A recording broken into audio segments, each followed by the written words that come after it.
Hello,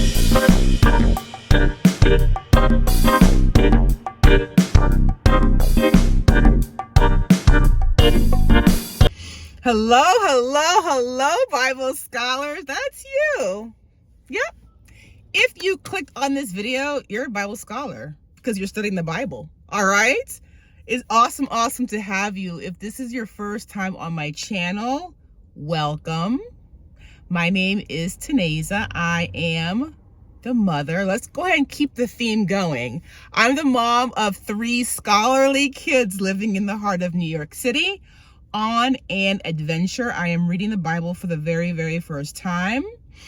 I would love for you to join my YouTube family, my tribe, and all you gotta do is hit that button down below. The one that says subscribe, subscribe, subscribe. All right, because within my tribe, there's a group of tribe members that are extra special to me, and those are my Bible scholars. I would love to have you on this adventure. We have read Genesis, Exodus, Leviticus, Numbers, Deuteronomy, Joshua, Judges, Ruth, 1 Samuel. We are beginning 2 Samuel. And guys, there's so much Bible left, so please, you're not behind. You don't have to catch up. Just join the train where we're at. You're at the stop of 2 Samuel? Come on board. There is so much Bible left to read and study and understand. So please, don't talk yourself out of it. Talk yourself into it. Guys, there's so much life in the Bible. And there's so many stories that are brand new to me. Some of these stories, you guys, like today's reading, I had never read. I didn't know existed. So please, I would love to have you as a member of my tribe and as a fellow Bible scholar. All right. Let's just go ahead. Trying to think if there's anything else. Oh, all the verses that I read are the NIV, the New International Version. Any translation you have is perfect. And you don't even need a Bible, because I will put every single verse that I read on the screen for you. I try to make it as simple as possible. We read 2 to 3 chapters a day. We hit a goal of 15 chapters per week, but there's no rush. There's no rush. We are enjoying this adventure. All right, let's get into it. Today's review will cover 2 Samuel chapters 1 and 2. All right. All right, let's get started. Can I pause before I start and just thank Miss Patricia Cameron, because she reposted my video, and that was like the nicest. I'm new to Instagram, you guys. I just joined it in February and just started posting last week, so I'm completely new to it. And the fact that she would repost my video just means so much to me. She's my eyebrow angel. I'll link below. My eyebrows microbladed, but I've literally gone to her 3 times. Literally gone to her 3 times. If this was not a Bible review, I'll just show you her work. But anywho, I just want to thank you if you're watching this video. I really appreciate the support. I thank all my A1 Day ones, and I thank all of my new subscribers for your support in the growth of this channel. All right. Let's get started. At the end of 1 Samuel, David had just rescued his wives and recovered all of his property and that of his people. On his 3rd day back, a man that was disheveled, meaning he had torn clothes, he had a dirty head. So David asked his origin. This man had escaped from the Israelite camp. David asks what happened. He tells David that men fled from battle and many died. Both Saul and Jonathan are dead. So I wanted to read for you guys what I see is the meat of the chapter, verses 5, 6, 7, 8, 9, and 10. Then David said to the young man who brought him the report, How do you know that Saul and his son Jonathan are dead? I happened to be on Mount Gilboa, the young man said, and there was Saul leaning on his spear with the chariots and riders almost upon him. When he turned around and saw me, he called out to me, and I said, "What can I do?" He asked me, "Who are you?" "An Amalekite," I answered. Then he said to me, "Stand over me and kill me. I am in the throes of death, but I'm still alive." So I stood over him and killed him, because I knew that after he had fallen, he could not survive. I took the crown that was on his head and the band on his arm and have brought them here to my Lord. I tried to do a little bit of research as I prepare these Bible study reviews. And one commentary I read said that this was all a lie. This man is lying.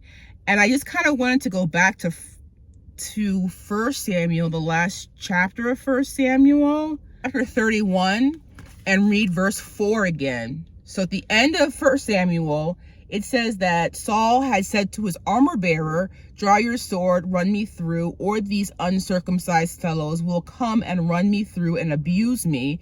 But his armor bearer was terrified, would not do it. So Saul took his own sword and fell on it. We don't see mention of any other person. We don't.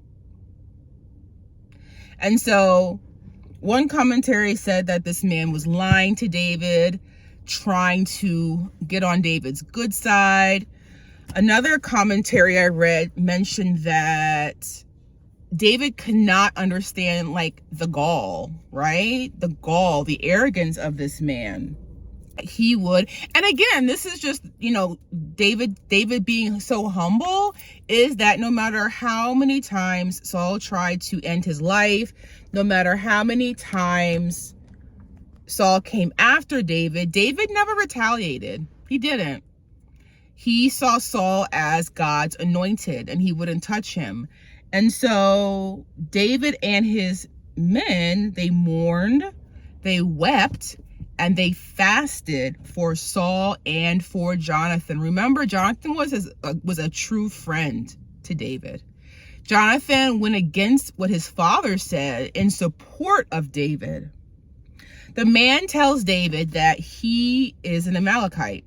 David asks how he had the gall, because it's the opposite. It's not courage. In my mind, it's gall. How he had the gall to kill the Lord's anointed. David tells one of his men to strike him down, and he died.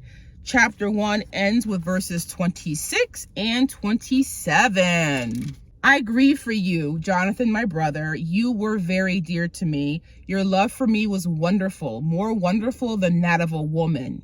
How the mighty have fallen, the weapons of war have perished." So this is how David hears of Saul's death, and how David laments for both Saul and Jonathan.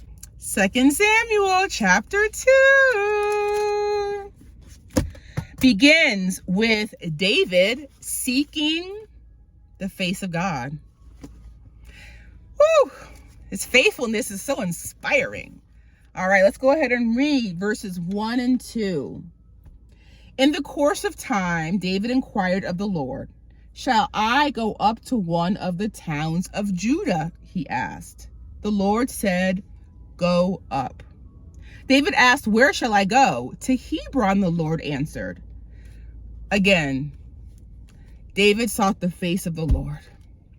So David went up there with his 2 wives, Ahinoam of Jezreel and Abigail. We're fans of Abigail, remember that. The widow of Nabal at Carmel. The Lord is specific in his answer. Remember Abner? Do you guys remember Abner from 1 Samuel? He was the head lieutenant over Saul's army. He actually took Saul's son, Ishbosheth, and made him king over the other 11 tribes of Israel. So David is over the tribe of Judah. The 12 tribes, right? David is over the tribe of Judah, and now Ishbosheth is over the 11 other tribes. I wanted to read for you guys verse 9. He made him king over Gilead, Asherie, and Jezreel, and also over Ephraim, Benjamin, and all Israel. He reigned for 2 years. The house of Judah, still led by David, for a total of 7.5 years. Abner and his men met with Joab and David's servants, suggested that they watch their men fight each other. I wanted to read for you verses 15, 16, and 17. So they stood up and were counted off, 12 men for Benjamin, and Ishbosheth, son of Saul, 12 for David.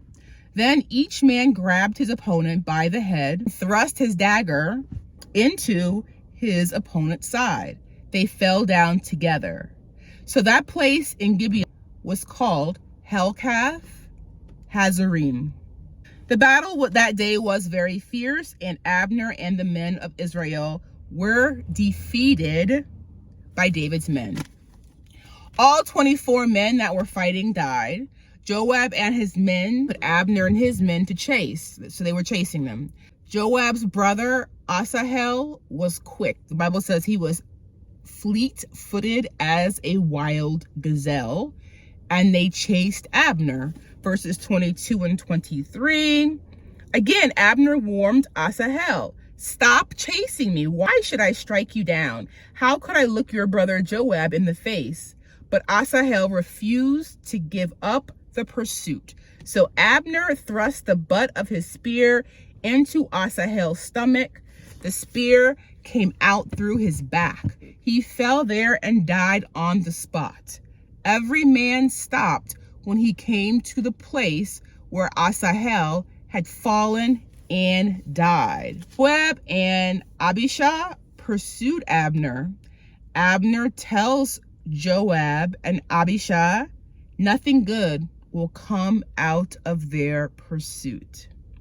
Joab blew the trumpet, all the men stopped, and they ceased fighting. Verses 30 and 31. Joab returned from pursuing Abner and assembled all his men. Besides Asahel, 19 of David's men were found missing.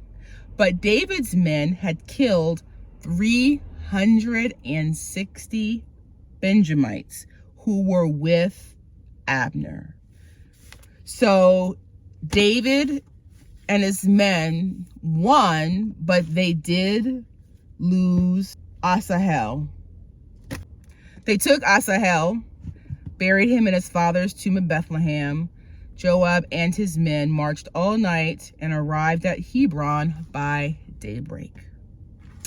All right, Bible scholar, that concludes our review of 2 Samuel chapters 1 and 2. As always, leave any questions, comments, or revelations. I love this 2-a-day. I love it. I love it. I'm so glad that you guys like it as well. It's working for you. And I look forward to seeing you in our next review. Bye, Bible scholars.